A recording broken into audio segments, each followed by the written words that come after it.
Hi everybody, and welcome to this week's update. Today is Sunday, June 19th, and happy Father's Day to all you dads out there. I know it's a little belated, but I wish you all the best, and hopefully by the time you watch this video, you would have had a great Father's Day, home with the family, barbecuing, or whatever it is that you do for enjoyment. Hey, moving into business real quick, only got a few things to go over this week with you. The first one is, half the stores have the HGTV rack up in their locations already. The 3 Sacramento stores should be getting it in the next week or two.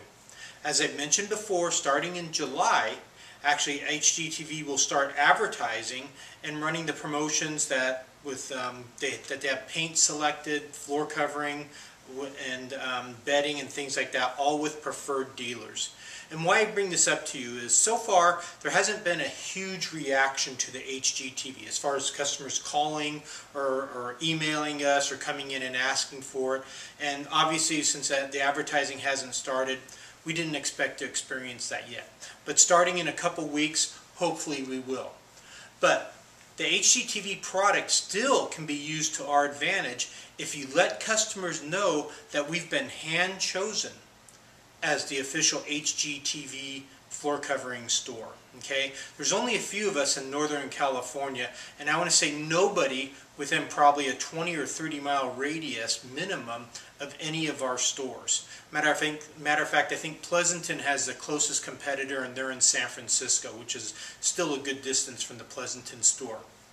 But when you tell the consumer that, sure, you've heard of HGTV, obviously they watch it on TV, it's a huge media magnet or conglomerate, it adds a lot of credibility to us, being one of the few companies that was hand-chosen, hand-picked to represent their product. So it's something that we're proud of, something that you can use to add legitimacy and explain why we're better than the other floor covering companies. You know, there's a reason why HGTV didn't pick Home Depot or Lowe's or Orchard Supply or you know, any other, Carpeteria or Conklin Brothers, any of the other major retailers, Empire Carpets for instance. They went to specialty independent stores with great reputations for service, for quality, outstanding value and product. So I'm really proud that we were one of the chosen few. Okay? Second thing I wanted to talk about is, mentioned this before, and that's making the most of every opportunity. Okay, making the most of every time a customer comes through the front doors, that we romance them, we wow them, we get into their home, and that we sell them. Okay, the advertising is effective. It is driving more people into the stores. We're sure of it, and our numbers bear it out.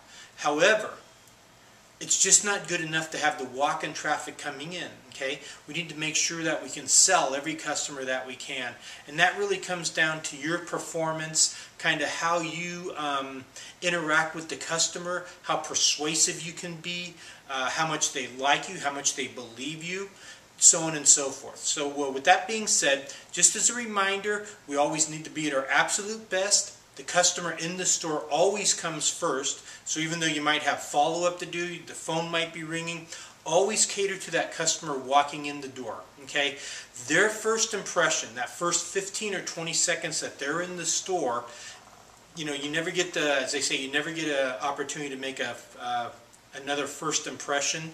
So we need to be at our absolute best all the time and wow the customers when they come in. Okay, and the last thing I want to talk about today, and this has happened to me, and I'm sure all of you, hundreds, if not thousands of times, depending how long you've been with S&G.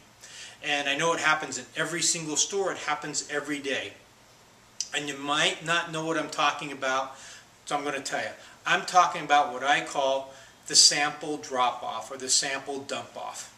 And what that means is that the customer, we've checked out samples to them, they come back in the front door and they're kind of sheepishly, sometimes they're acting like they're in a rush, sometimes they go so far as to send their kids in with the samples. Basically what they're doing is they're giving us the brush off. They're dropping back the samples and they'll say something like, well, you know, we're still looking, we're not quite ready yet, oh, we're going to be back, we'll give you a call later on in the week, you know, any one of a million excuses. And the basic truth is they're going someplace else. We've lost them.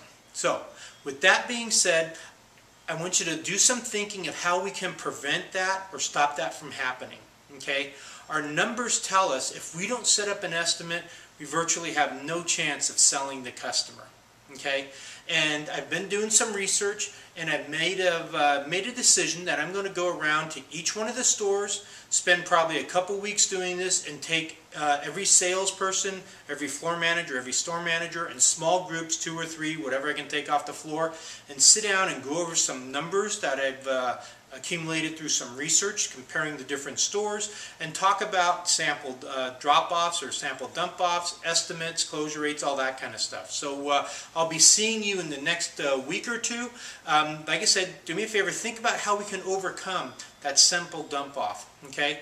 And we'll talk about it, and we'll come up with some great conclusions and some great answers that's only going to help us, S&G, and help you, the salesperson, make some higher commissions. Okay? So, hey, as always, thanks for working hard, giving it your all. I know you guys are doing the best you can, and just keep working hard, and everything's going to be great. Okay? I'll be seeing you in the stores, like I say, in the next week or two, and we'll be talking about that. So everybody take care, and thanks for watching. Oh, one more thing before I go. Haven't done it for a while. The first 3 people who email me and say, Happy Father's Day, you'll get a $10 Subway gift card. Okay, so you can email me, you can call me on my cell phone, or you can fax me. But the first 3 that get back to me and say Happy Father's Day, you get a $10 gift card from Subways. Okay, guys, thanks for watching. Take care. Bye-bye.